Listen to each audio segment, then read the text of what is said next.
What's up, everyone? Welcome back to Running with MB. I'm MB, and it's day 4 of 25 days of Vlogmas.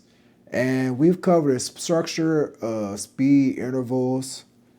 So today we're going to throw that out of the way, even throw away your watch, and we're going to bring back something fun with a workout called Fartlek. And if you're new here, whether you're training for your first 5K or just run around the block without stopping, mastering these fundamental terms is like the secret sauce. So let's dive into some speed play. What is a fartlek? It's a Swedish word for speed play. Trust me, I didn't even know this. Like, I ran fartleks before. I didn't know that was called, it's like the real term is speed play. But the most important part of that definition, unlike the strict measured distances of like interval training, a fartlek is a structured and spontaneous run. Yes, structured and unstructured and spontaneous. Yeah, we gotta go a little bit deeper on what this actually means. You randomly insert periods of faster running into your easy run based on like your field or landmarks rather than clock or preset distance. So it's a perfect way to introduce speed work without the pressure of hitting specific splits. And I know that's something that's, like I said, when I've trained with runner, some of those times where we have I see this workout before we get to it, and I'm just like, all right, gotta get in my mindset. I had to hit these splits. So a fartlek is fantastic for two main reasons. So first, mentally it breaks up the monotony of an easy run. It keeps you engaged, and it reminds your body how to shift gears, which is a huge benefit in a crowded race. And I always got stories for y'all. When I was at Charlotte Half Marathon last month, like it was 11,000 people, and the half marathon and full marathon, we all started in the same corrals. So just imagine like the first couple miles, like it's wall to wall people, and you have to be careful because you don't want to like use all your energy trying to run around people personally. But this is kind of like how it is.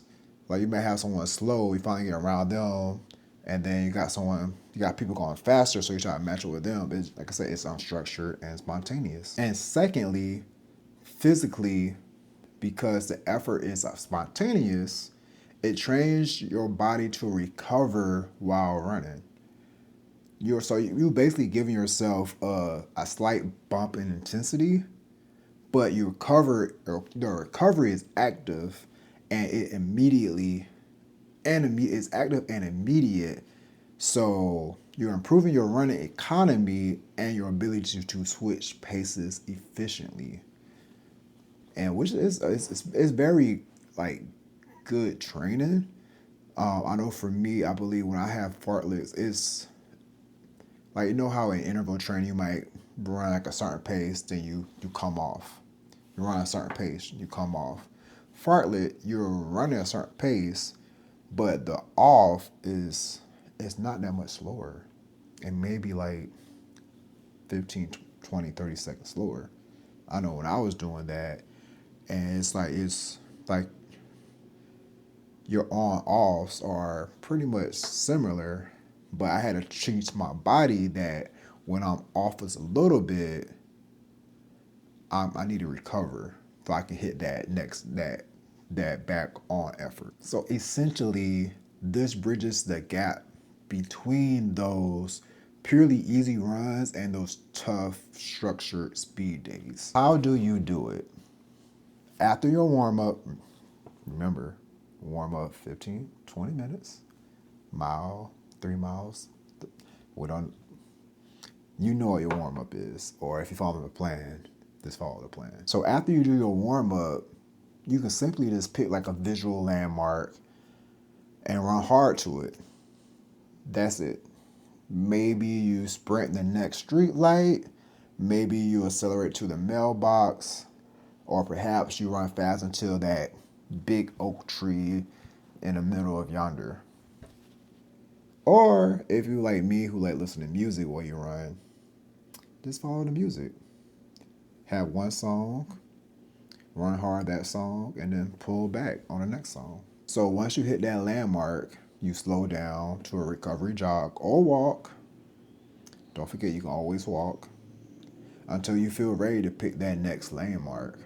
The key is the effort level, the distance, and the rest periods are all dictated by how you feel. So it's not like a prescribed plan, which is really, in hindsight, it's really good for beginners because you're already teaching yourself how to the active recovery, which is really good. And there's people who run marathons who do this. So don't be scared when it's like it's long distances. You can finish that race. So for a beginner, let's say you're aiming for 8 to 10 bursts of speed doing a 30-minute run. So the burst should last anywhere between 30 and 60 seconds. And just like tempo runs and interval runs, when should you add this to your plan? Because it's less taxing than a tempo run or intervals. Like Fartlek is that great for 2 in between times. 1, as a bridge, if you're nervous about starting like a structured speed work, you can place it with an easy run with a Fartlek to get used to running faster. And then 2, it's an excellent workout for the day after a challenging long run, keeping your legs awake without adding too much. And as always, remember the golden rule of all speed work: make sure that your base mileage is first. So don't swap all your easy runs for speed work. You want to have as many easy runs as you want, or as you can. Like me, most of my easy runs, like I said, I do mine the first. Anytime with ARC or maybe with running brunch, I'm making sure that's an easy run as much as I can. And even on even about my long runs, yes, they're long runs, but I try to make it as easy as I can. That's your introduction to fartleks. It's a great way to keep your runs fresh and fun. Yeah, I guess it's fun. At first I thought it was weird, but now that I'm like hearing it myself again, well, putting it in words, it sounds fun. Cause I don't like having to like have anxiety for like certain speeds. And granted, as I said in earlier videos, I surprise myself every time I do it. I'm like, oh, I'm hitting these speeds. Okay. Anyways, let me know in the comments, what is that random landmark you're gonna sprint to next? For me, knowing me, I might be around the Beltline in Atlanta, Georgia. So it probably restaurant. So you got Ponce City Market, and I know in a half mile I'm hit the skate park. From the skate park, hit Lady Bird. That's another half mile. Those are my landmarks. All right. See y'all tomorrow for day 5.